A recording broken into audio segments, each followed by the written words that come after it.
This is Mr. I don't duck no smoke, Michael Israel himself. Bless you, my brother. Bless you, bless you. Is there anything you would like to say to the audience before we dive in? No, not really. Ready to get into it. I'd like to know if my audio sounds good. Just do an audio check. I mean, that's it. You know, please put a 1 in the chat, you guys, if we are both coming in loud and clear. Please put a 1 in the chat. I see the ones rolling in. But yeah, you guys, the video is called Brother Nick Asks Michael Israel Tough Questions Concerning the Current State of Straightway. Before we go any further, I just want to lay down some ground rules, all right? I've seen many lives before, and a lot of times in this format, things could get belligerent, things could get, out of hand, filled with ad hominems and things of that sort. And that's far from what I'm looking for today. I actually would like to have a very cordial, respectful conversation between myself and, Michael Israel. And, please chat, let's show him the respect, that I'm sure we would like for ourselves, right? So what I will do is, just have some questions for Michael Israel. And then towards the end, I'm going to open it up to you all to ask your questions within the chat. All right, you guys? So yeah, concerning the current state of Straightway, Mike, would you like to explain to us, maybe you could give us some insight, what exactly are we witnessing currently with Straightway and all the drama that seems to be surrounding Straightway as of late? Well, if my perspective on what's going on, and I'm sure it's not going to probably sit right with a lot of people, but I could definitely get more granular with what I'm getting ready to say. But a lot of what I've seen transpire, and with a lot of people leaving and stuff like that, seems to hinge on a lot of people who heavily subscribe to their emotions and not to the word. You know what I'm saying? And I mean, if you want me to elaborate, I can. And the reason I say it like that is because there's a lot of different angles and ways to approach that and come at that. So. Yeah, please, by all means, the floor is yours. You say people are. I would like to say this to even bring it down even closer, and just try to keep it in the book a little bit. I'm gonna read 2 verses. I'm gonna read a verse from the book of Sirach. Okay. Okay, and it is Sirach 37, verse. Sirach 37, verse 2. And if you have a King James version, it might read a little different, but it says, "The grief caused when a close friendship turns sour is as bad as death."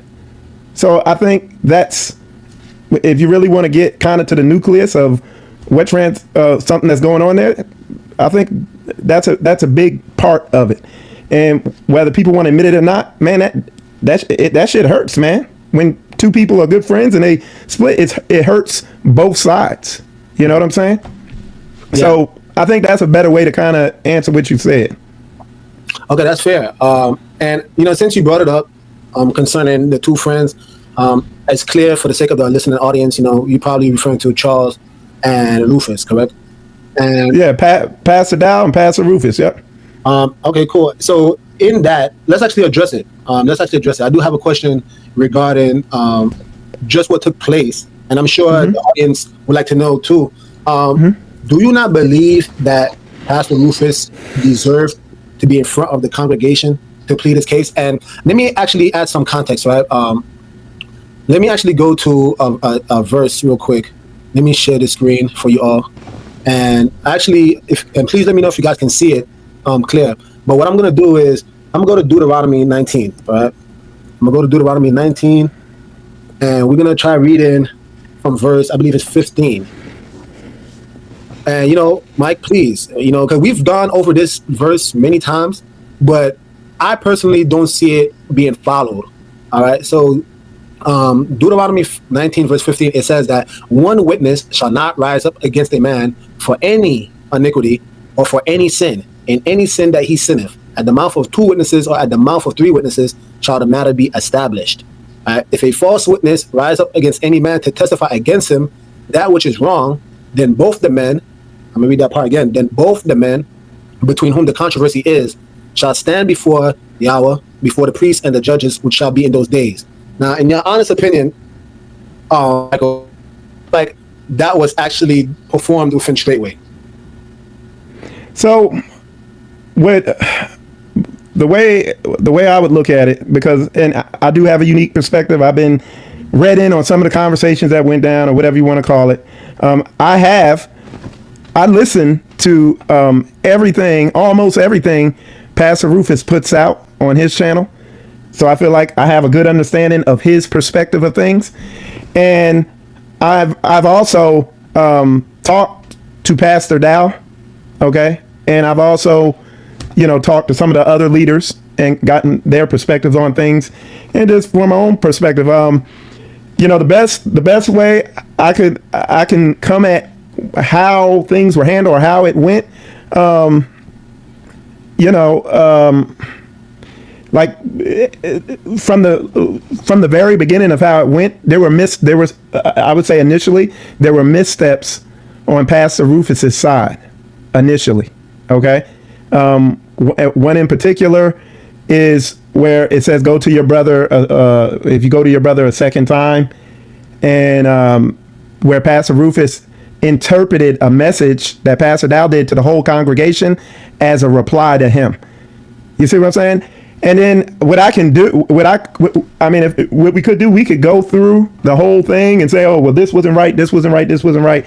But at the end of the day, the scripture I would kind of come at this with is, and if you want to get kind of an understanding of how I look at things and how I see things, I told Pastor today, because after you called, me and Shep talked, and I told him, I was like, Pastor, I don't think you're perfect. I don't think Straightway's perfect. I'm not deluded thinking everything's beautiful and perfect. You know what I'm saying? And I get it. But you want to know something I know for sure? I know something that's really not perfect is me.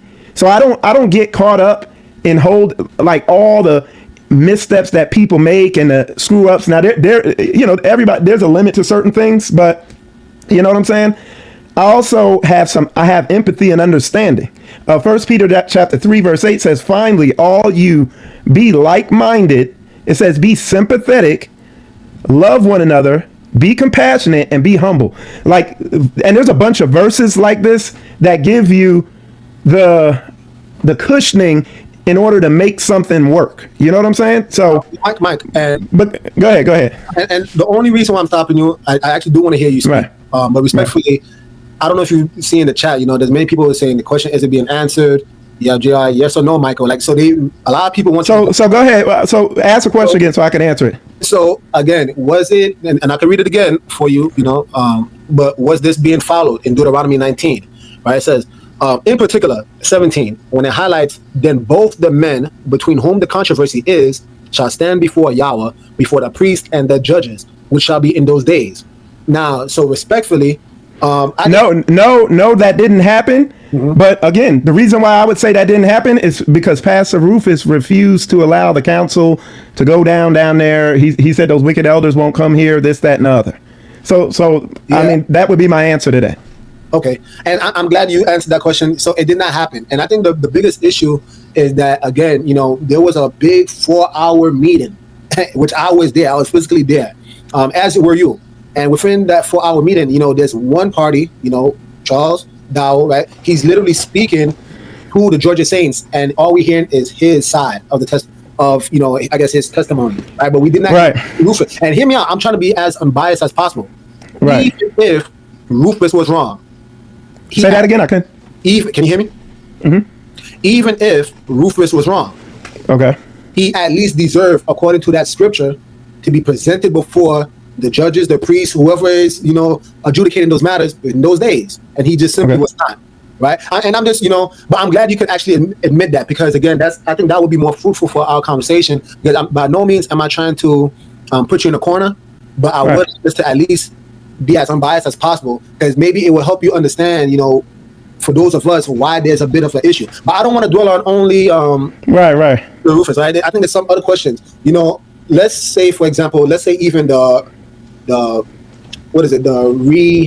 What is it? You Pastor Dallas says it all the time. The reboot. Oh, the reset. Reset. There you go. Reset. Okay. This reset. I've seen videos where Pastor would try to talk about it. Charles Dow would try to talk about it. And in your honest opinion, what is the reset exactly? I I would the reset was getting back in alignment with the, like, I guess the core tenets of Straightway.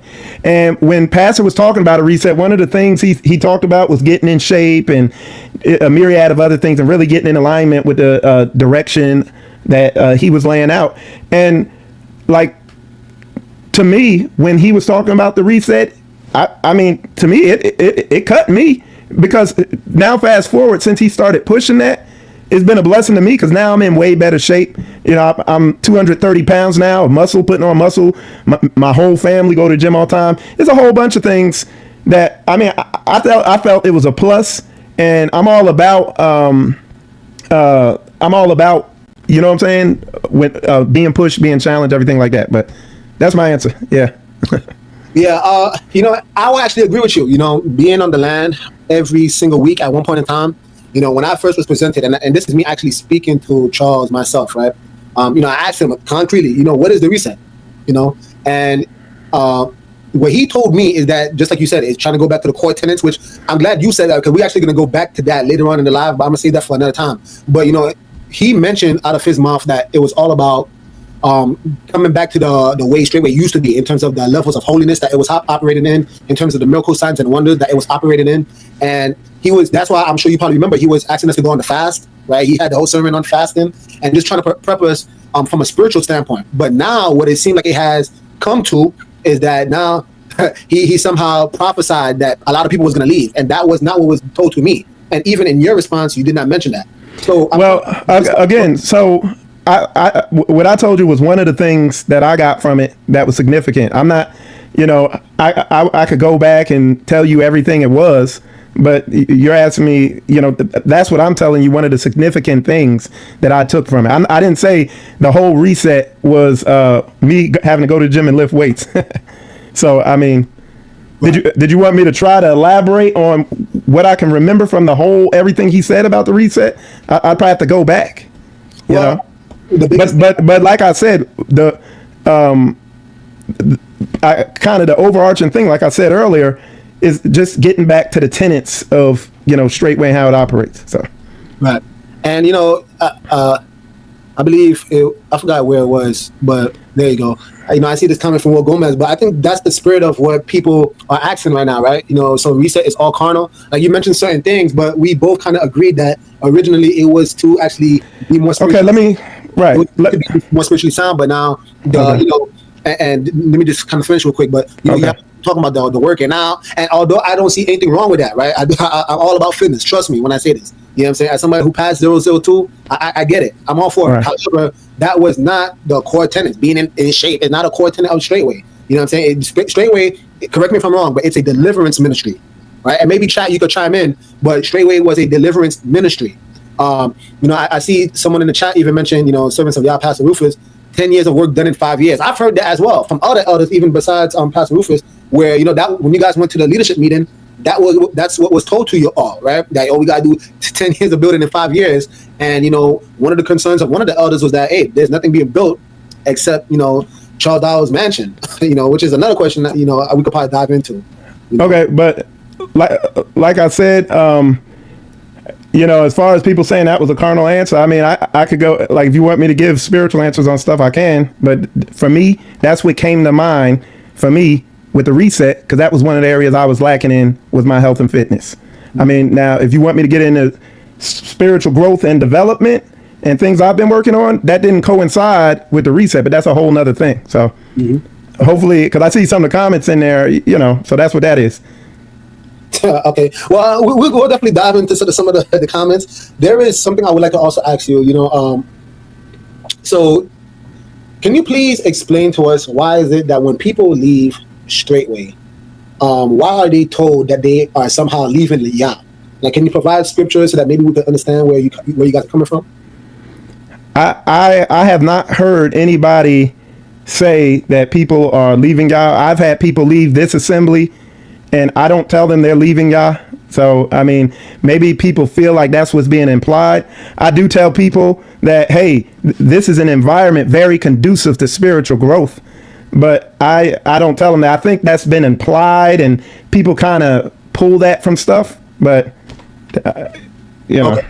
I would like to actually show a video real quick. Bear with me because maybe it will give some insight as to where people are coming with this. Like, why are they saying, you know, when you leave, Okay. you somehow leave in or you kind of mentioned it's an environment conducive for spiritual growth. So, like, you kind of alluding to like the communities and things of that sort.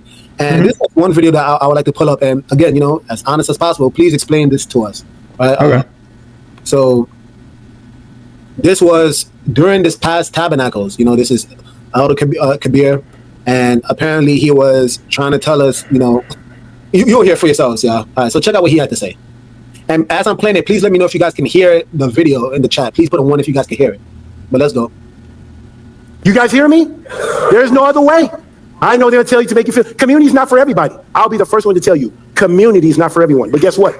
The kingdom of heaven is not for everyone too.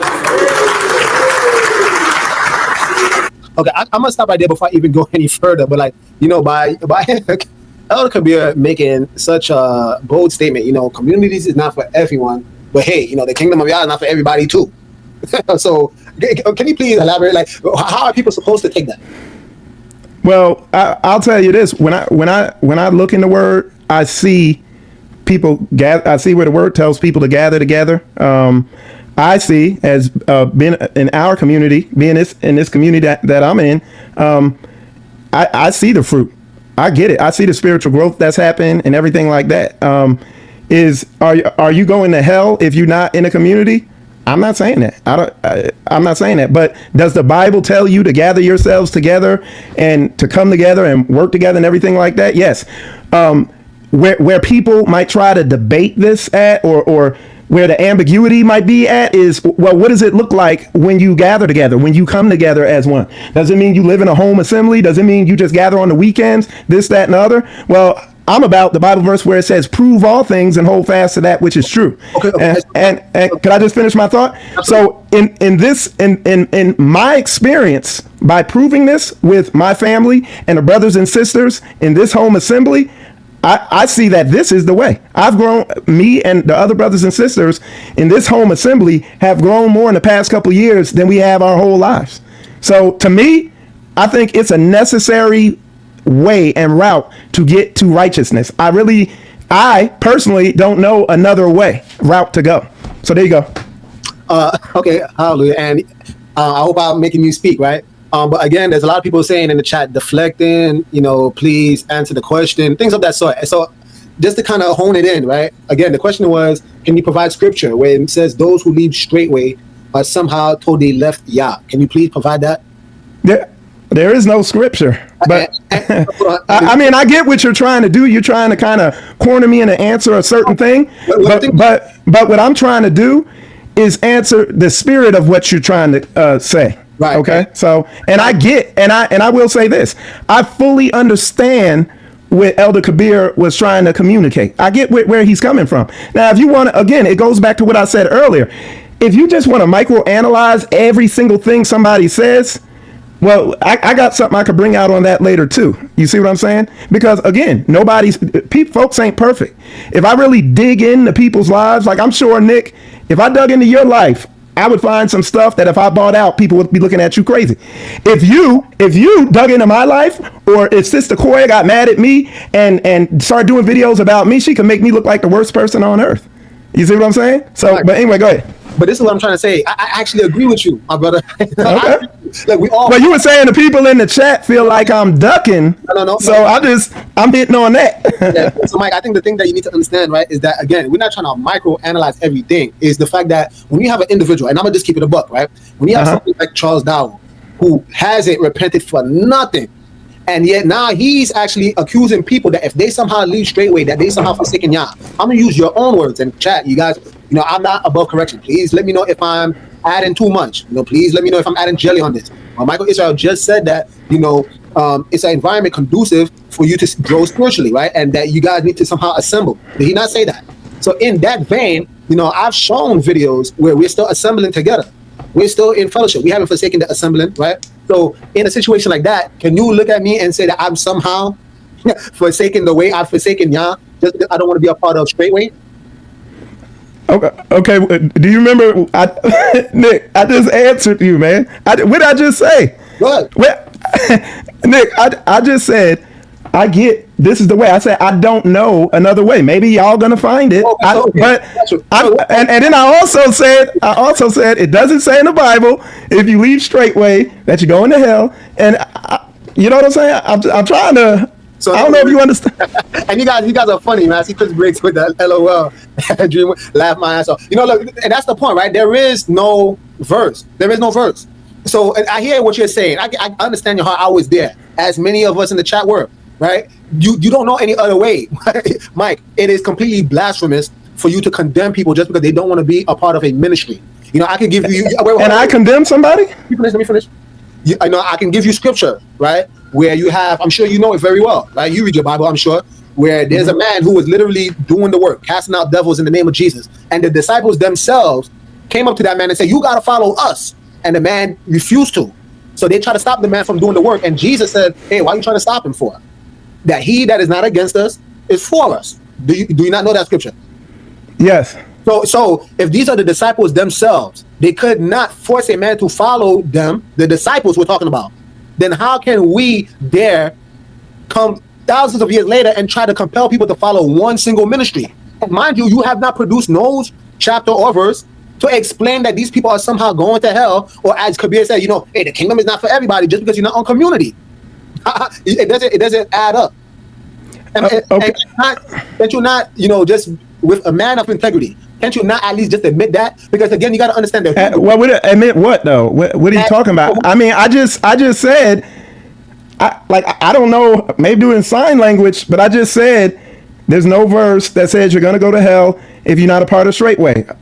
Again, for the record, what I said is I prove all things, hold fast to that which is true.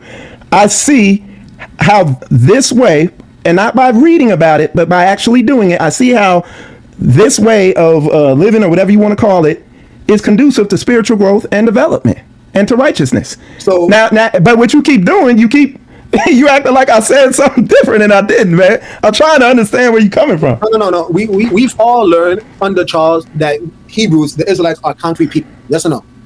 Yes, sir. So what I'm saying is that all we have to do is just be concrete. Is there a chapter and verse? The answer is just a no. And that's what I'm saying. I'm not trying to corner you, but the answer is a no, and you have admitted it. You don't see nowhere in scripture where it says that. So what I'm saying is that why now the people who do choose to leave, myself, Ryan, Pastor Rufus, you know, all the list goes on and on. Why are we giving excommunicado letters? And mind you, I don't even desire to come back. But the point being is that what is all this animosity towards those who leave if we haven't forsaken Yah? Shouldn't I just be happy for you, Mike? Did I not communicate with you before the broadcast and say, my brother, I have nothing against you and I love you? Did we not say that? That's what you said. Okay. So now, is that not the love that just because you're not with me, which I don't have no ministry to begin with, but just because you're not fellowshipping with me, just because if I peer into your life and I see that you still serving the Most High, you still believe in Jesus Christ, you still doing the work, right, I should be happy for you, right? Shouldn't I? Right. So let me break this down.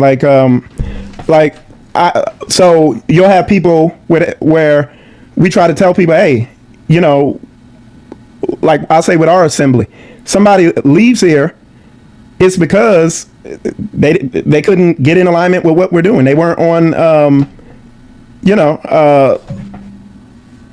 like if somebody leaves here, I don't have to tell them, hey, don't talk to them. If we're serious-minded saints and we locked into the word, it's just not going to really work out anyway. So, I mean... Can you prove that? What chapter and verse is that, please? Like-minded believers? Do you believe in Jesus? I do. Are you casting out devils? I am. Okay, so why are we not like-minded? Because we don't believe that... So that's the only thing that makes someone like-minded? Hear me out.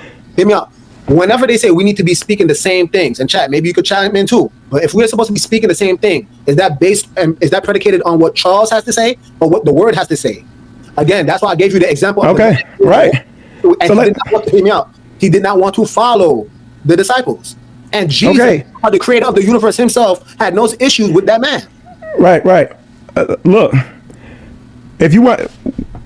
When I say like-minded believers, I'm not talking about on some surface level or anything like that. I have seen brothers and sisters, I've seen people try to come together and try to like live in a home assembly or whatever, and you could discern in their spirit, you could see that there was a lot of stuff, there were a lot of ways they were operating inside that they were unaware of.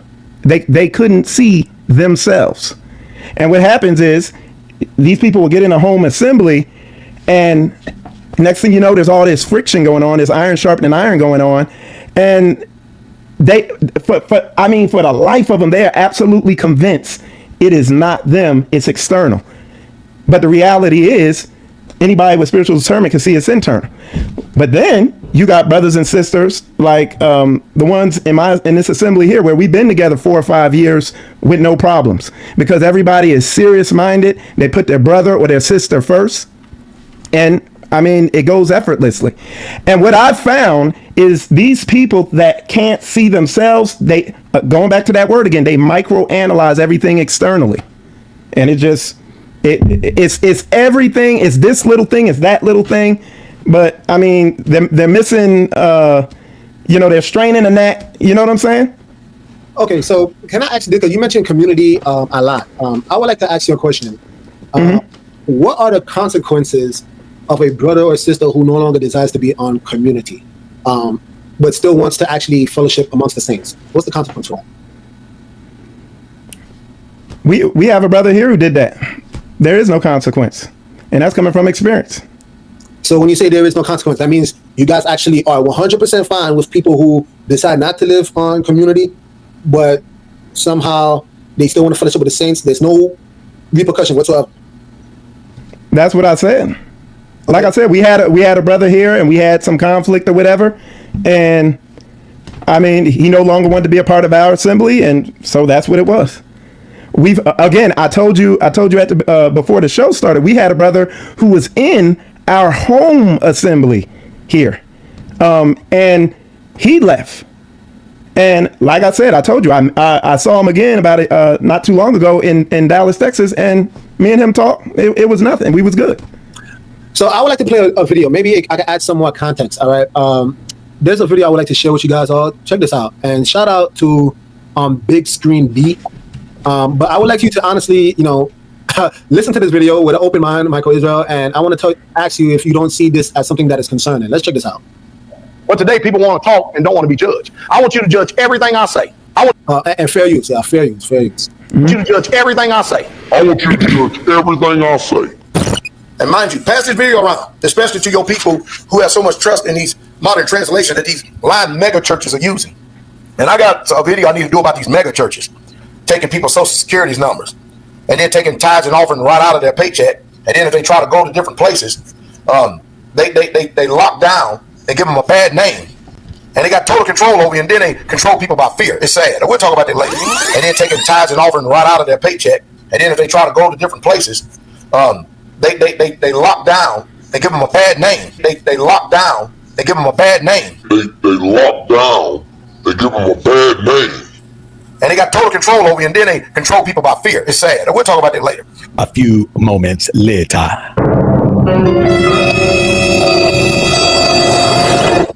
So the nature of this video is because I'm giving a warning to all you people out there who choose. Now you need to make a decision, and many of you've already made your decision. And if you haven't made your decision, I will make your decision for you. But my concern is for all you weak-minded so-called saints out there that will sit and listen to some mess like that. I suppose if I could actually get a bunch of people start calling me up and telling me about some of the whoremongering and some of the sinful lifestyles that many of you lived in the past and still live until today. Maybe I need to get a bunch of people start coming and getting in my ear. Then I make judgments and not even hear your side. Maybe that's what I should do. Don't worry about it. I'm going to cut you off myself just in order to preserve the whole. Because you can do all that mess and junk and garbage out in Christianity. Don't bring that mess over here. Don't bring it. Now, if you do bring it over here, I will find out. Because I had a faithful brother tell me everything. Not only that, I already knew in the first place because I began to tell them. Because the truth is, you're going to come up with somebody who's spiritual like us here, and you're going to question us about what somebody else said, and I'm going to blast your rear end. That's what I'm going to do, and I'm going to start questioning your integrity of your little sorry, wicked heart. That's what I'm going to do now. See, this is the way that it should be done. And I tell you what, if I hear of anybody at Straightway or any of the saints outside of Straightway, if I hear of anybody at Straightway or any of the saints outside of Straightway, if I hear of anybody at Straightway or any of the saints outside of Straightway who claim to be a Straightway that's listening to this slanderer, this fool, right here, I'm gonna cut you off, and I'm gonna make a video about you, and I'm gonna make a video about you, And I'm gonna make a video about you. as well. But today people want to talk. So, Mike, so what did we just witness? And I'm gonna say something. I'm trying to figure it out because I'm trying to explain because I'm trying to understand the whole premise. And then I'm going to give you the platform to speak, right? But it's clear that he talked about in the beginning mega churches, who he said that he was against mega churches giving a bad name and a bad report for those members who decided to leave. Now, fast forward, right? You see Dow doing the literal same exact thing. And that's the reason why I was asking you before, why is it that people who are leaving Straightway, why is it that all of a sudden they were never good brothers? All of a sudden they want to, Dow will make these videos. And he just said it in the video, right? I'm going to make a video and I'm going to blast you. That's his exact words, right? So how can you explain that? Why can't these individuals just leave in peace? Okay. Hold on. I have several brothers. Victor, Ray, Nate. I have a bunch of brothers, and the list goes on and on. But when they decided to leave, they never even dare speak against Straightway, and Dow still came against them. So this is what we're trying to find out. Why is it that these saints are constantly being disparaged just for leaving? When you said out of your own mouth that there is no chapter or verse that just because you leave Straightway, that somehow you are not going to make it into the kingdom. Okay, but what you're doing, you're mixing up two things. Okay, because number one, you're trying to say he's telling people they're going to. You're saying he's. Because we already established that that's not what's being said there, but now you're throwing that in there on top of that, saying that he smears their name. But I'm gonna tell you what I've seen and bear witness to firsthand. I watch people leave, and then he's not saying that Shep ain't saying nothing, but then people get online and start doing videos, and he comes at him. Okay. Now I don't know the whole situation you're talking about with these other people and what was done, because you're implying like you're saying that, but I haven't seen it. Like I don't even know who some of these people are. Okay, but I know the people I've seen him do videos against came out and said something first. It came in. Okay, I'll give you a perfect example, right? Because the original question was, was there any consequence for people who decide to not be on community, and if they still want to fellowship? Is there a consequence? You said there was no consequence. So can you explain why people such as myself was given 48 hours just to leave? Why people like Mario given only 24 hours to leave? There was a brother, I believe, and correct me if I'm wrong, chat. I think Rob was mentioning that there was brother Brandon. Dow wanted him to leave that very day. So he would have had the record. Why is it that brothers who have poured in their funds, their blood, sweat, equity, right, into these communities, and if they decide they don't want to live on these communities, now they just kicked off? Okay. Provision, right? Let's add some context here.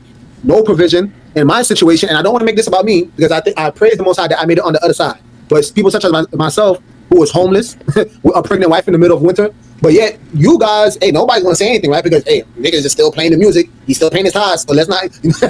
But this is what I mean, right? And this again, it's not about me. There are many people who have been done wrong in similar fashion, and after giving your entire salary to these communities, why is it that they're being kicked out in such a insane amount of time? How are they going to fend for themselves?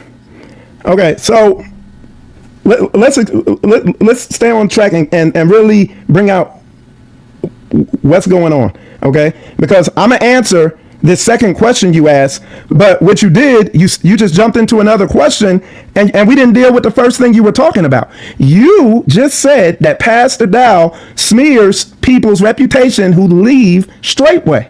Okay, and I'm telling you, and I asked you, I said, I didn't see this. You named some people, and I explained to you, the people I have seen him do videos against, okay, have been people who, when they left, they didn't leave quietly. They went online and started doing videos, okay?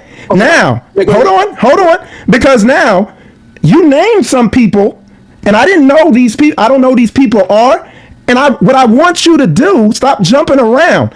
Name how he smeared these people's names, and then we can address this other thing you asked. You talked about the 48 hours and all that, but don't jump around. Let's get to the bottom of it. Go ahead. Cool. Go ahead. All right, chat. Correct me if I'm wrong. Did not Dow make a video on Brother Victor and Brother Ray? And Mike, you can answer the question too because you're part of media. Did he not address Victor and Brother Ray? And then be even more concrete, saying that, you could tell when, people's spirit is off because when Brother Ray was taking care of the animals on the land, all the animals were dying. Did he not make a video like that? I want to say if he did, It was in. It was on. With respect, with all due respect, yes or no? Did he not talk about Ray and Victor when he made these videos? Again, let me give my answer. I'm gonna just give you an answer, okay? I want to say it was on Patreon to let people know that somebody had left the ministry. Okay? But okay, so there you go. That's the answer. Mike, there's a bunch of people in the chat. They are literally saying yes. They remember vividly that Dawo made these videos talking about these saints. And on YouTube or on Patreon?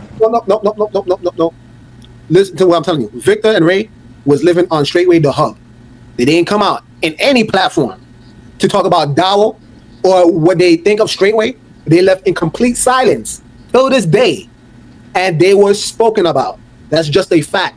Are they not allowed? Is that illegal? Is that against the law? Is he not allowed? I mean, man, hey, look, when a brother left here, we had a brother leave here.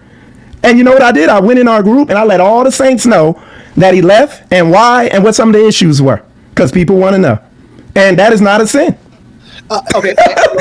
Bino 22 said, what about Marcus and Tammy? Very good point. I mean, Marcus and Tammy have not created any video against Straightway. And, they was implying that somehow Tammy is not a righteous daughter of Zion and that she probably slept with Marcus already. And that couldn't be further from the case. We actually had matter of fact, it's all right. Okay.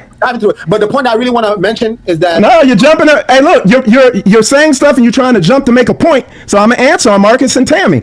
Why are you so focused on that? But are you saying they didn't do anything wrong? Aren't you supposed to go to your brother? I mean, isn't this biblical? And look at that. You literally came on here. You skipped all that and said he made a video. That's not a sin, brother. But the word tells you to not move the way Marcus moved. Okay. It's not. Okay, wait. Hold on. Chat. He said it's not against the word. All right. So let's go to the word, y'all. Let's just go to the word. Let's be scholars here. All right. So we're gonna go to Exodus chapter 20. All right. And please let me know if you guys can see this. All right. We're gonna go to Exodus 20. I mean, y'all custom in Straightway is that you guys read this every single Shabbat. All right. This is y'all custom. So let's just remind ourselves of the law real quick, right? Thou shalt not bear false witness against thy neighbor. Hallelujah. Wait.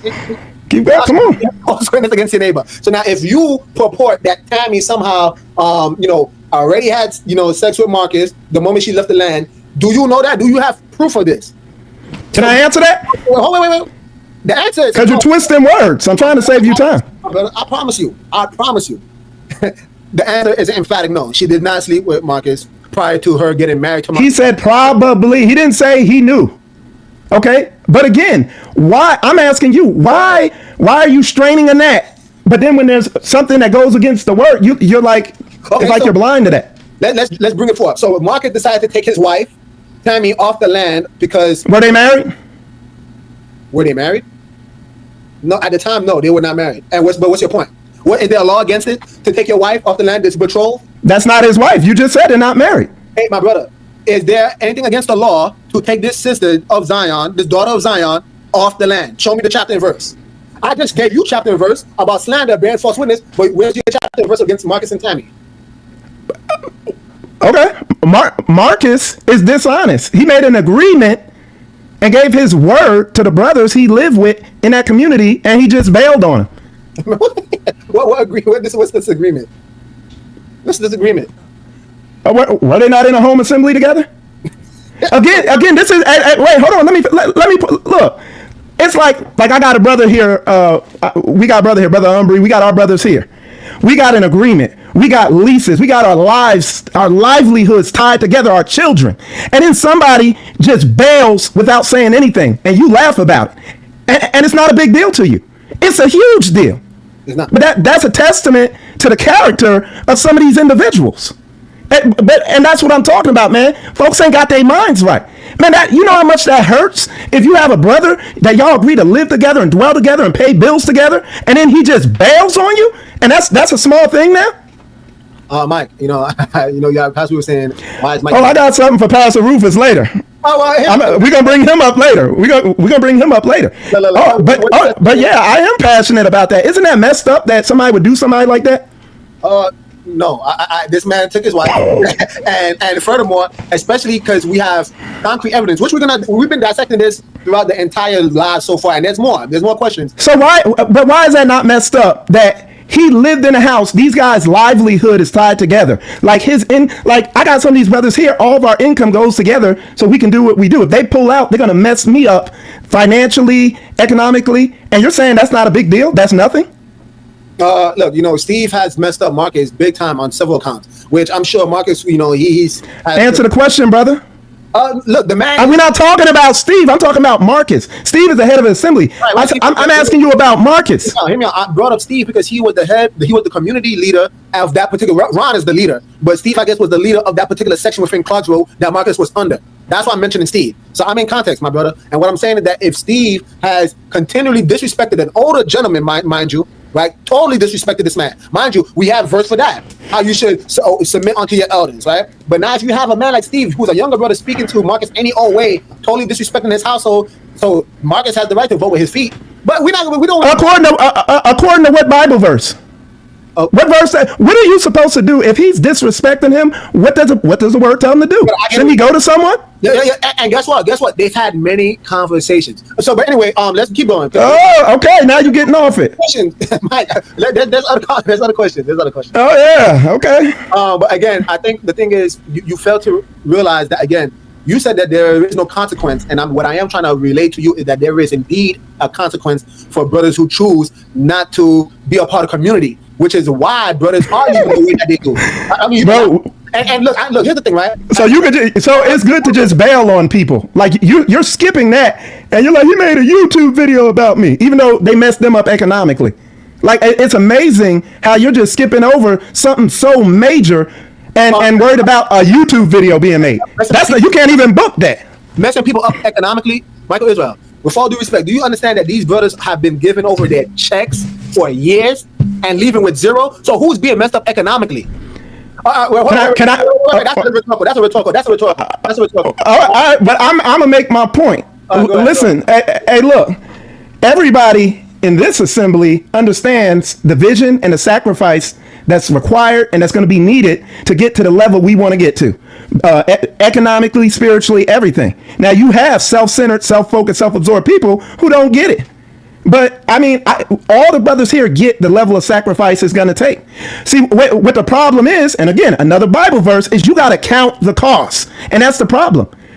People don't count the costs. And he didn't do that. And he bailed on his brothers, and that's a huge deal. And it's just amazing how that's not a big deal to y'all. You know what I'm saying? But you want to focus, you're majoring on the minors, and that's a problem. Okay. All right. So I want to ask you a question. I think to clarify for all of us, I've heard Charles Darwin mention or refer to himself as a Jeremiah 3:15. Is that so? Have you heard that? Jeremiah 3:15 pastor, you saying? Right. Have you heard Charles refer to himself as such? Yeah. Okay, I would like to read a verse for us all, and maybe you can read it. But this is Jeremiah 3. Nah, go ahead and read it. This is Jeremiah 3. All right. And I'm gonna do what Charles would instruct us to do. Right. Many times he would say, read a little bit before, a little bit after. All right. So this is verse 14. Are you sure you don't want to read it, Mike? I mean, it's right there. Go ahead, brother. I see how you rolling. Okay, make your point. I understand what you're doing. How you set me up. I got you. Make your point, man. But I'm just amazed at. Well, go ahead. Come on, man. Hold on. I will read it. I will read it. But again, chat, and you, Michael Israel. I'm not trying to set you up. I'm as serious as can be. And again, I've said that to you even before the stream. I actually think that this can be edifying so long as we can actually just answer some of these tough questions. And I'm not really trying to set you up. I agree. But it's just disturbing to me that something so major and so obvious, how you tried to gloss over it. So that has put me in a different mindset concerning what we got going here. And that's fair. Again, maybe everybody's going to view what took place with Marcus and Tammy differently. That's up for the public. But again, none of us, as much as you said, show me chapter and verse, I said the same thing to you, and I can't find it where Marcus did something wrong. And the whole setting, wait, hold on. Wait. I don't want to dwell on it too much because we do have other questions. I just don't want to go back and forth because it's clear that we don't see eye to eye on that particular instance. And so you don't think that's deceit? You don't think that was deceitful? The way nobody had any idea he was leaving. Nobody had any idea that girl was leaving. You don't think that falls under being deceitful? No. But let's actually go to the verse Jeremiah 3. I'm gonna start from verse 14. All right, Mike. What? No, I want to produce a verse. Let's go through each thing. Let's not gloss over anything. So, what does the Bible say about being deceitful? Hey, Mike, I presented you scripture when I was trying to make my point. Please, by all means, I'll look up the verse for you. we all scholars here, right? Let's open up this script. All right. Again, you have yoga took their money. Again, you see, these are the kind of things, we talk about. You said who? Would you say somebody took somebody's money? Yoga. I'll put it back on the screen. Yoga took their money. Who took their money? Okay, Yoga. Would you like to elaborate? I'm assuming that he's referring to a lot of these community leaders. How they've taken. Listen, nobody's money is taken. People willfully give their money up. Marcus willfully gave his money. Okay. So, this is scary. Like, folks' moral compass is disturbing. He willfully gave his money. So, isn't he willfully able to not give his money if he decides to leave? You were talking about. What's the agreement? What's the agreement? Well, produce this agreement. Where's this agreement? I want to know. I would like to know. You tap dancing, bro. Hey, look, listen. I'm gonna tell you. I'm gonna produce it. When you go into the community, everybody going into a home community knows how it works. It's not a secret. How does it work? How does it work, right? People, you want to know how I know how you want to know how I know you know how it works because you just said it earlier. You said how much money's given. Okay. Why you, bro? You playing like word games with me or something? Word games. Look, this is the distance. So here's a verse you asked for. I'm gonna give it to you. Ephesians chapter 4, verse 25. Therefore, putting away. Hey, let's read it together, y'all. So you said Ephesians 4. Ephesians chapter 4, verse 25. All right, let's actually go to it because And a matter of fact, let me do this just to make sure I didn't. Let's read it. I'm gonna get it in the KJV. Yeah, sure. Wherefore, putting away lying, okay? Speak every man truth with his neighbor, for we are members one of another. So that's a law. Okay, so wait. Okay, fine. Wait, hold on. Let me answer. You asked a question. I'm gonna answer it. Sure. What you're implying, you said, is that a law because it's in the epistle? So according to you, since it's not a law, you can do that. No, you could speak lies. Is that what you're implying? All right. You want me to answer? Go ahead. All right. Okay, so here's what we need to understand, y'all. You're trying to jump the step, right? You're looking at Marcus. Hear me out. You're trying to look at Marcus as the one who lied. No. You know what's the lie? You see the disconnect, and before I dive in, the disconnect is because you, Michael Israel, as a leader of a community, you're probably not really grasping what you're doing to the members beneath you, right? When you're collecting their check, and you just say, oh, it's just willful. This is the lie, that when they enter these communities, they thought that it was full of love. When they entered these communities, they thought it was full of joy, that it was void of gossip. And when I'm showing you that how Bow and many other leaders, they lambast the people in front of the entire congregation. They don't care what takes place to them. Now you got to understand that's the lie. So when you have people like Marcus looking at, and I congratulate Marcus, and I'm going to tell you why. Because when he sees my situation, I'm going to tell you why. I was part of Clarksville. So when I left and he sees, oh, whoa, this happened to Brother Nick, man, who was with Steve from day one, he's looking at it like, hey, man, I might as well just dip out because what they going to do to me? Mind you, she's a grown woman. Dow is not her father. None of these brothers are her natural father. She made a choice and decision as a grown woman to go with her husband. Period, point blank. And I need to actually repent to you guys because when I said they were not married, they were married. They were betrothed. From a scriptural standpoint, the moment they are betrothed, y'all views that as that man's wife. Period, point blank. This is the reason why if someone commits adultery with a betrothed woman, why do you think the penalty is still the same? So why they call it being betrothed then? Eyes, they view them as a married couple. They just didn't consummate. So we're not gonna play that game. Look, again, this is what I really want to understand. What I want you to understand. And again, I know you're laughing, but like I said, that's the disconnect. Well, you tap dancing, bro. And look, and then you're implying stuff. Our community over here is full of love. Like we don't have those issues. But. And I would how like where are your witnesses on these things you're saying? Witnesses of what? On this stuff you're saying. You're saying, hey, that the leaders are lying to the or the heads of assemblies are lying to the people when I'm very clear, direct with the vision and the direction that we're going, and the brothers see it being fulfilled. When we say we're going in this direction, they see it. Mike, So, brother, but what I want to ask you something, man. I need you to stay on one topic and stop tap dancing on me. Because now we still were on Marcus. You tap dance all the way around over to something else. Hey. Like the brother, I just read a scripture and the brother lied and he was deceitful and you're trying to justify it. And you even tried to tell me, well, that's not a law. Like I'm hearing things and bro, it's disturbing. And this is basic, bro. This is basic book. You're absolutely right. It is basic. So let's actually go to the next one because I wanted to touch on Jeremiah 3:15 because like you said. Hold on, Nick. Nick, again, I'm asking you this. I'm seriously asking you because you're jumping around too much. Now, right after you brought up the smear campaign thing, then you jumped over to your community gave you 48 hours and that you were homeless. Well, guess what? I talked to Steve because I'm not just getting one witness. I'm gonna get both sides of the matter. And Brother Steve said he gave you 48 hours to get out and you left in less than that, in about maybe a day. I'm not sure exactly how long. Okay, and I also, Mike, are you sure you want me to address this? Hold on. You brought it up. Hold on, you brought it up, bro. Yeah, so we are addressing it. So he also said if you had asked him for money, he would have given it to you. Now, there you go. Now I'm handing it back over to you. You guys, let's debunk this real quick, all right? So I was given 48 hours to leave. I'm gonna let the chat answer this. Which one of you, please write yes or no. Which one of you would want to stay in an environment where literally the people you regarded as family are kicking you out in 48 hours? Which one of you? Please put a yes or no. I'll wait. Look, and let's actually go through this. Did they kick you out, or did you say you wanted to leave? Let them. Did they kick you out, or did you say you wanted to leave? Yeah, yoga. No. You have Mama. Nessa, did they kick you out? No. Elder Brent. No. House of Lamar. No. Okay. So here's what I want you to understand. Hold on. Wait, but did you want to leave? Wait, my brother, listen, I'm not debating any of that. I'm not debating any of that.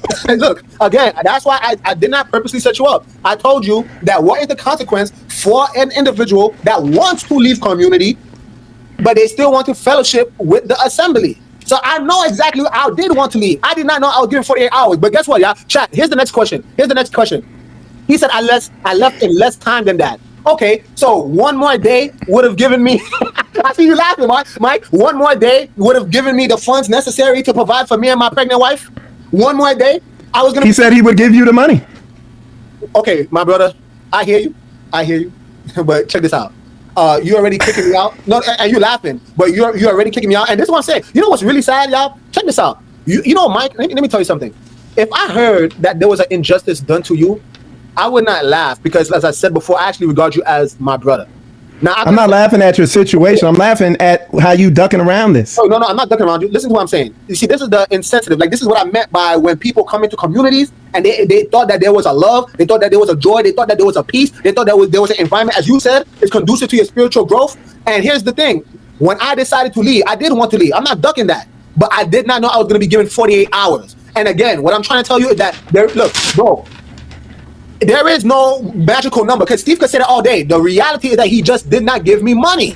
That's the reality. He did not give Mario money. I heard there's another brother who left. He did not give him money. So this talk that, there's multiple people leaving Clarksville and they're always not giving money. Let me guess. Steve wants them to ask him. Oh, Steve wants people to beg him one last time. Oh, let me get some money, please. Come on, man. And to add some more context, y'all, I was speaking to Mario where Mario actually did give a car to that community. And he said, hey, bro, is it possible for me to get the car at least? And Steve said, oh, hell no.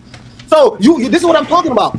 Mike, again, as a leader, you would never actually you would never really understand what people, quote unquote, the lay members are going through because we were the ones that were given our entire check. But guess what? I don't even care. Like I said, Yah has already delivered me from that situation and I actually want to move forward. So let's actually go to the next question because I already. I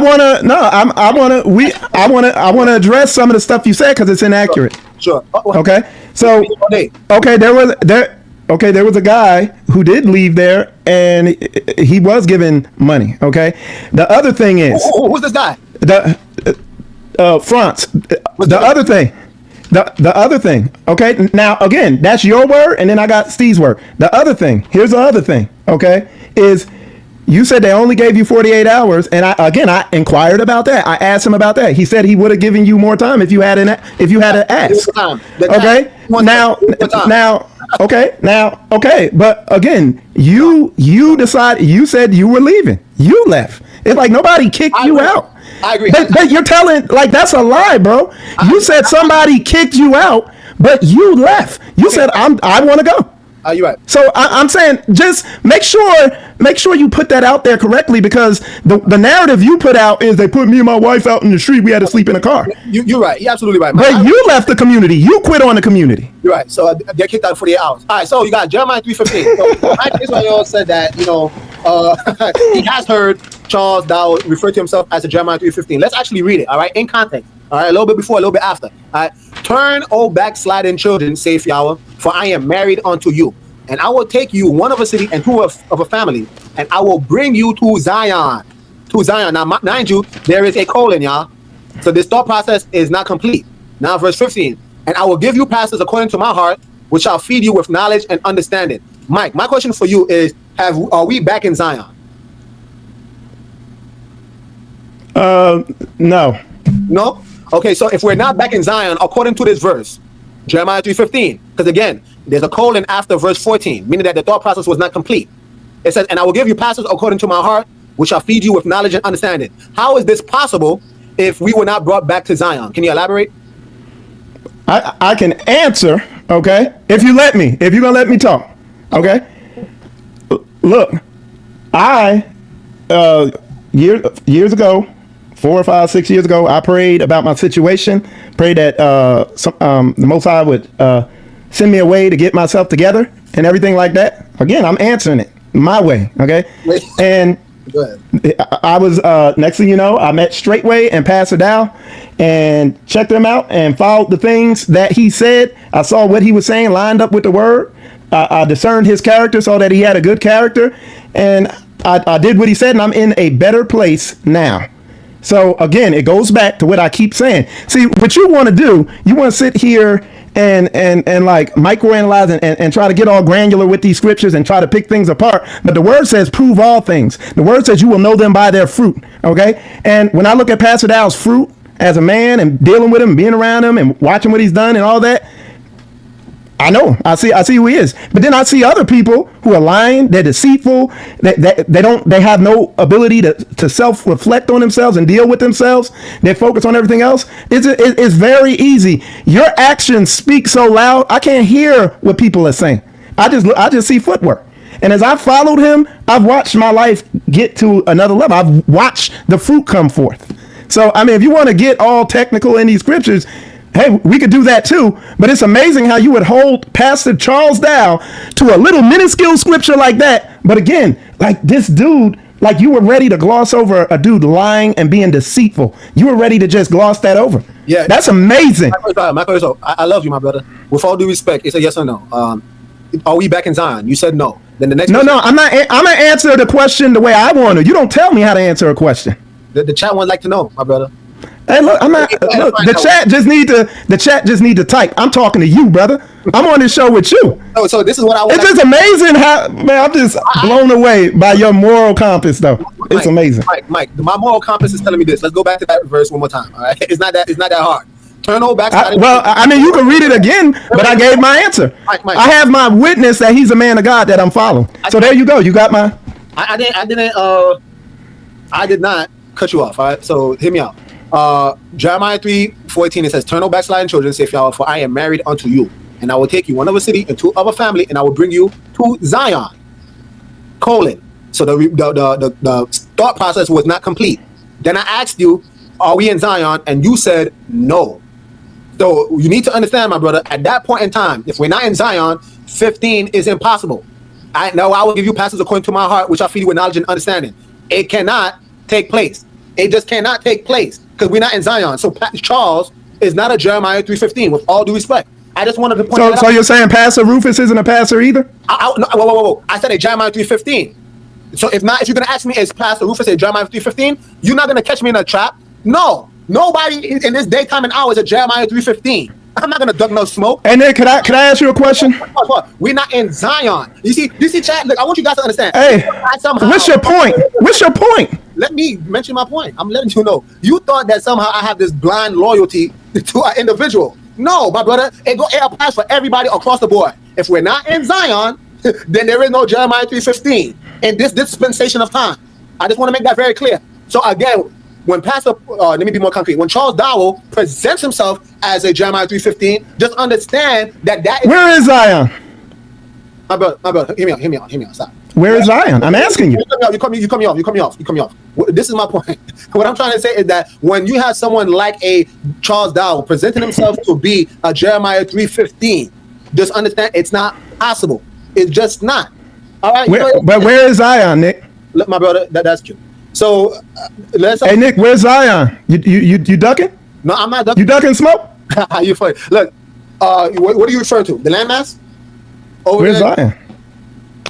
And what the heathens will call Israel. Is that you sure? You might want to look it up. Okay, so let's look it up, y'all. I don't mind being wrong. Let's look it up so all of us can understand. All right, so let's share the screen. All right. All right. Where's Jerusalem? Isn't Jerusalem above? Wait. Isn't Jerusalem above? My brother, please. All right, I can't and I'm answering your question, and now you don't want you said. Right. Where is Zion in the Bible? What does the Bible say? You see, look, you guys. If you guys want to see it, it's in ancient of the two hills of Jerusalem. Bible it, don't Google it. Hey, my brother, I'm literally giving you the answer. But anyway, getting on to the next question. All right, I do have more questions. Nick, you said Bible it. You ain't gonna Bible it for me? My brother, we could do this. We could do Blue Letter Bible and look behind it. I'm just going with, bro. I'm trying to go with what you talking about. But you, Nick, as soon as you get pinned down, you try to jump to another topic. Pin down hustle. Because I'm literally, I told you it's. All right, let's go to your next topic. You tap dancing, bro. Tap dancing? Nah, my brother. All right, so let's actually go to another question I have for you. And then I'm gonna ask some questions. Then it's gonna be my turn. We can make it fair. Ask the question. All right. So I got a question that I want you to answer. Okay. Pastor Rufus, a couple videos ago, came on there and said, and I'm a paraphrase, just make it short. He said Michael Israel installs cameras on Straightway that record audio. And he said, and I know of this. And then he said, if I'm a liar, prove me wrong. Okay. And when I came on, because I got video, I got plenty of evidence. When I came and I told them, hey, we have never installed any cameras that record audio. There are no audio devices on Straightway to the best of my knowledge. I've never seen anything out there like that. And I did a video saying that. Or matter of fact, I did it when me and Pastor were on that show. And then Elder Rufus sent me a text message saying that Yah has a special place in hell for me. And I'm asking you, so who sent that to you? Pastor Rufus. And I'm asking, am I his enemy because I told the truth? Because I told him the truth? What do you think about that situation? All right, so I'm gonna answer it. I'm not gonna duck no smoke. It's hard to let me answer it more concretely. If he actually said that, I don't agree. There is no heaven or hell for any of us to put anybody in. But I also have to say that where's this receipt? I'm getting it right now. I'm getting ready to put it right there on screen. And Pastor Rufus, he right there in the chat. So hold on. Maybe you can screenshot it. And look, maybe you can screenshot it, my brother. There it is right there. Look. It's hard to really see. Again, maybe you right can there. It. I'm not trying to. It says. You would be doing yourself a favor if you screenshot it and I can present it. I'm just being honest with you, bro. Okay. I'm just being honest with you. How you want me to send it to you? You got my number. You could screenshot and send it to me in text. All right. Let's actually talk about Rob. All right. So I'm sure that many people would like to. While you're doing that, we're gonna address it. But while we're doing that, again, matter of fact, let me address it. I'm sorry, guys. I am jumping back and forth. If he actually said that, I don't agree. Ask him. He's in the chat. Ask him. All right, Pastor Rufus, did you actually say, how you phrased it, that you going to hell? Is that how you? He said that Yah got a special place in hell for me, and this is simply because I exposed the fact he told a lie about me and smeared my name. All right. And the reality is he had cameras down there that recorded audio. All right. So here's the thing. This is what I'm going to do. I see that, with all due respect, only because I had promised Michael Israel that I was not going to gang up on him. So I know there's some people that may want to come. There it is. I just sent it to you. I texted it to you, the screenshot. And I could text you. I could send you all the texts we went back and forth with, where he's calling me a liar. Right. And I'm saying, see, and that goes back to my introduction of what I said at the very beginning of this. Look, folks is really upset about this falling out. It's a grievous thing for them. You know what I'm saying? But it's like you got to be careful. Certain things come out your mouth. Brother Nick, I saw a video. Did you get the text? I did. I'm about to show it. Okay. I saw a video you did, and you said Pastor Dow challenged Pastor Rufus to a fight in an octagon at some place downtown. But Pastor Rufus... I said that. But let's present... To an MMA fight. Yeah, go ahead.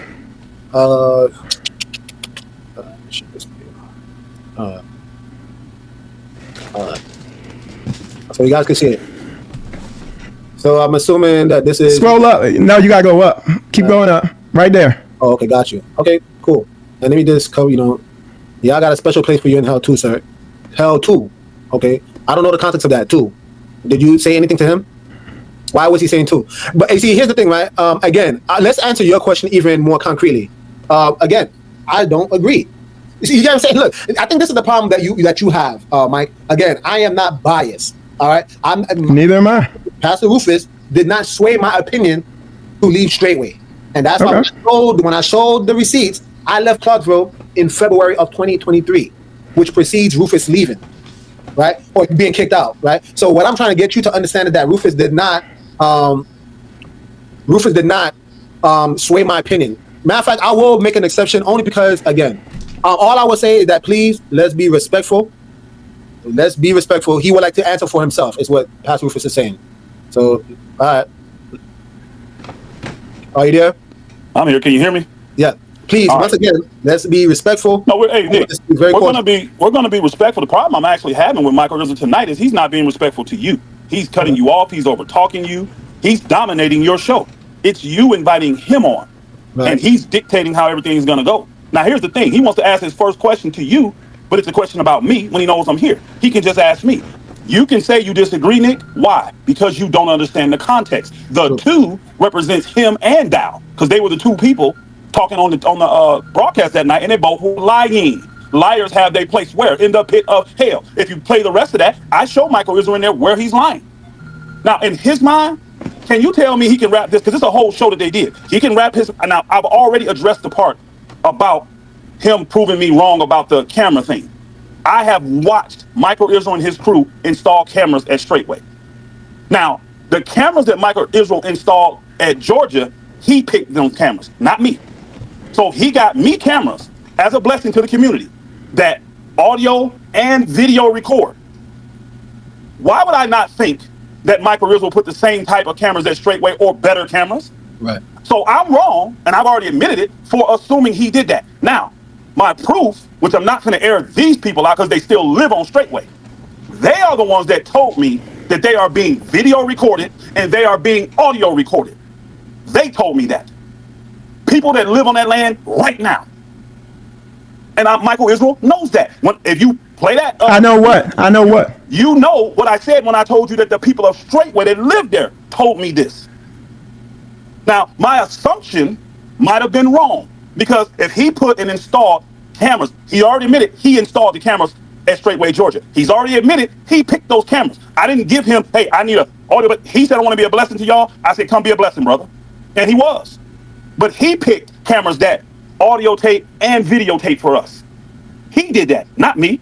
Now, ask anybody that's ever been at Georgia and lived there, do they ever feel like they've ever been audio taped or videotaped by me? Have they ever been spied on by me? You don't have the brothers at Georgia telling you that Pastor Rufus used to look through the videos and spy on us, and listen to the audios through the video cameras and spy on us. This is what people that live at Straightway has told me. Now, the part where Michael Israel and Dow both are going to have a place in the pit of hell because they're liars is what the other stuff they were saying also on there. He's trying to insinuate to you that what I'm accusing Dow of, I'm doing. That's why he's presenting it the way he is. Where, hey, he's the only one I know that has these cameras, knowing that he picked those cameras and put them there. Knowing that. Then he literally got up in that show. And you can show the rest of that text if you like, Brother Nick. I would love for them to see it. He literally got up in that show. And Dow asked him directly. So Mike, go ahead and tell him how this place is too small. Oh, yeah. He's got a 13,200 square foot mansion. He's got 7 people in his family. And Mike said, I can see already how this is too small for him. We got Deacon Bell that's got the same size family. We got Brother Scott that's got the same size family. They don't even have 2,500 square feet. But Dow got the same size family, and a 13,200 square feet home is too small for him before it's even finished? What are we projecting to the people? Then Dow gets up and tells you, I'm going to Africa and you're going to pay for it. Dow gets up and takes these luxury vacations and mocks you about them. But here's the real bad thing. Now he's telling you these are things he deserves for the work he put in. What does Elder Becker deserve then? Because he put in the same amount of work. He was the master builder that took Straightway to the next level. What does he deserve? What does Deacon Bell deserve? Now that his knees don't work no more. Huh? What does Brother Rich deserve? What does Teacher Shane deserve? It ain't fair there no more. It is totally oppressed. Michael Israel chooses to turn a blind eye to it, and guess what he'll do? He won't address any of this. What he'll do is deflect you to why I follow this man and why I carry this ministry, and I see his footprint and I don't see Pastor Rufus's footprint. Well, he's a lie. Because all of you have seen my footprint. All of you, especially the ones that's been to Georgia, you know exactly what you was experiencing when you came to Georgia. And to sit here and say, since 2011, we didn't build anything? See, this is why the Georgia brothers are mad at him now. Because they finally got it in their mind, wow, he talking about us. He's literally saying we've been sitting out here all this time and we've done nothing. And it ain't a community in Straightway that Georgia don't have their hands on. It's not. Michael is going to hell because he is a willing liar. Now, this situation with the cameras, he wants to just keep going in. I've already admitted that I assumed because he put cameras that record and visual and audio cameras on my land, why would I not assume that he has the same level or nicer cameras at Straightway? Especially when the people that live there are telling me they are being video recorded and audio recorded. Guess what I got? I got proof text in my phone of how they have to hide to send me messages, how they got to go out in the woods to talk to me, how they got to position themselves from different cameras in cars and all this kind of stuff just to send me messages. I got proof of this stuff. It'll come out when it needs to. Not for this guy, though. I got proof of Dow telling them, watch what you do. Don't you know I get to see your phone records, your calls, and your texts? I got proof of this stuff. I'm just making it up that these people are being oppressed. And here's an easy way to solve all this. Here's the easy way, because Dow's such a dictator. Get Teacher Shane, get Elder Becker, get Deacon Bell, get the people that's been there forever. Get Mother Carol. Just have them come up there. Since you force everybody to do everything else, have them come up publicly and say they are not oppressed and they love everything about their life as Straightway. I'll shut up and go away. Get them to do it. But what we're watching is the judgment of Yah. To see some mere mortal, material man can't have this kind of effect on such an anointed ministry, on such a powerful ministry. How can my voice, when I'm a vagabond, when I'm fat and I'm lazy and I've never done anything, you yourself testified, Michael Rizzo, that I didn't see Pastor Rufus do any work when I was there in Alabama. I want somebody to go ask Brother Jonathan, who was over that project, did Pastor Rufus do whatever you asked him to do? Then he shut his mouth when I put the video up that before he got there, who laid the 100 yards of concrete? Who was there the whole day to lay that full 100 yards of concrete? Pastor Rufus. But I don't do no work. So, could I respond? Yeah, please respond. All right. So again, like I said, he went. Now he's assuming, but what he did, he went and said, Michael, I saw Michael Israel install these audio cameras and all this stuff, and he said, "Prove me wrong." He stood on that. You see what I'm saying? And my thing. Wrong, hey, hold on, man. Hey, hold on, man. I'm not done. You would see where I was going if you weren't talking over me. Michael, I admitted. You see what I'm saying? And I knew this dude was going to be on the show tonight. I knew somehow he's going to be on here talking over me, taking over. No, Mike, hold on. You see what I'm saying? He going to dominate the conversation. The thing ain't going to go nowhere. Hold on. Didn't I tell you today I didn't have to come on the show? Mike, you here? me on the show. I heard you. I was listening. You said I got something for Pastor Rufus later. You said that. I didn't say I want. I did. Again, you're twisting it. You doing your verbal jujitsu, bro. Just keep it 1,000. I asked Nick what he thought of what was said. Nick is sitting here talking about Pastor Dow. You're off limits. Come on, man, make it make sense, bro. You lied on me multiple times, and the whole purpose, because I never did fully get through the point I was trying to make with you, Nick. But the point I'm trying to make is Pastor Rufus misspeaks. He is a very articulate, powerful speaker. So the things he says can sound so true. It's like, damn, really? But my whole point, and the point I've been wanting to make all night, is, look, a lot of stuff has come out and been said about Pastor Dow. I watched a lot of stuff that comes out, and the biggest thing I notice is that people are saying stuff, but they're not getting the verification from the other side. There's stuff I have went to Pastor about that I hear being said out here. It's a one-sided story, but then when I go and talk to him, it's something different than what somebody else is saying. And that's what we're told to do in the Word.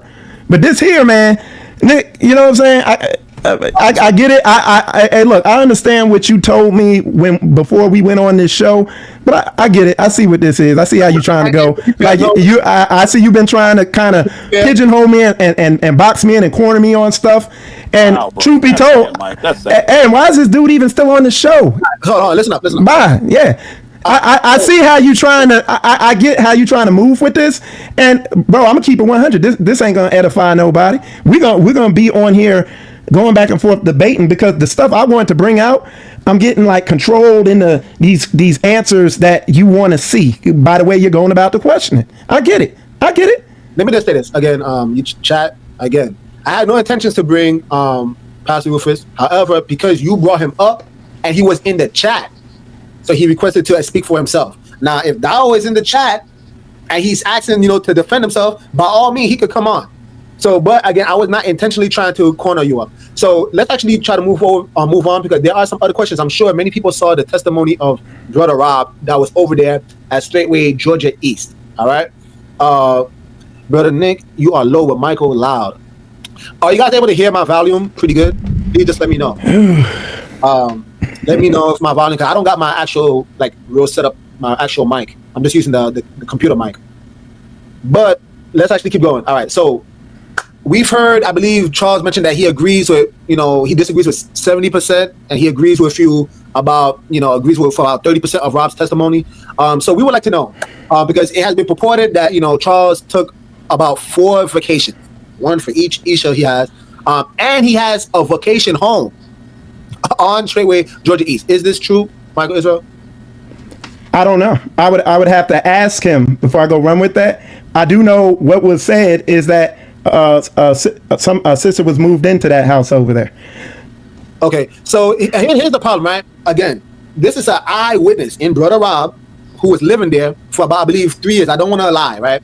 Roughly 3 years. And you got to understand, he's literally telling you guys, and I think it's kind of disingenuous, Mike, because, you being a leader of a community, I'm sure you probably do know, but, he definitely had a vacation home almost 4 years. Okay, thank you very much. He lived there for almost 4 years. And, he's an eyewitness. He's definitely seen that Pastor Dow, Charles Dow, has a vacation home. Now, the thing is, we need to understand, the reason why I'm bringing this out is because, again, my brother, I see you smiling, but, the reality is that, he's going on these vacations off the back of who? Is it not the saints that's giving him money? And the claim is that they're using the funds for the building of the ministry, for the building of Israel. Rob, I won't go too deep. How about we just address that? So you're saying that you absolutely do not know that he has a vacation home on Straightway, Georgia East. I just gave you the answer, bro. Like you going fine. On these circular. But listen what I'm saying. Listen what I'm saying. Sure.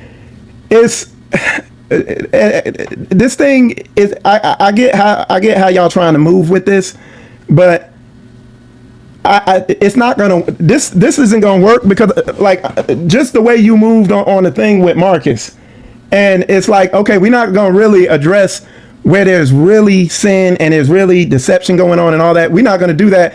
Y'all kind of on a witch hunt and all that, and Hey, bro, I get it, but I think, look, I'm gonna just say it's a waste of time to me, because what I was gonna focus on, and what I garnered from our conversation before we ever went live, like I had my scriptures and I had what I was gonna say laid out to help direct the people to look within and to work their own salvation out with fear and trembling, and not get caught up in all these accusation things, all this stuff like that that's coming out. Because guess what? If you die tomorrow and your life ends tomorrow, it ain't gonna matter whether whether Pastor Dow did this or that or the other. It's gonna matter whether the righteousness is there and all that, and whether you have gotten your spirit in the right place.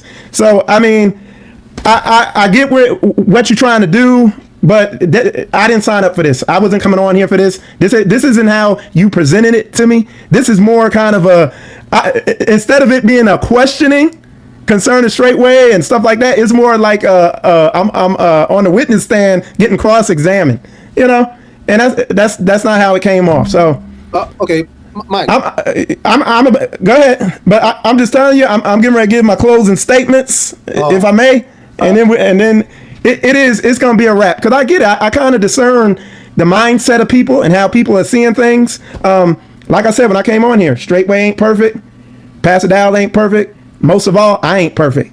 And I think in this whole thing going back and forth, I think the focus needs to be on telling the people to begin looking within, looking at their spirit, observing what they got going on inside.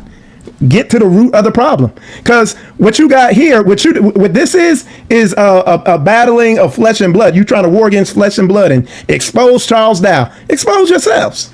Okay? But anyway, Nick, I do appreciate you having me on.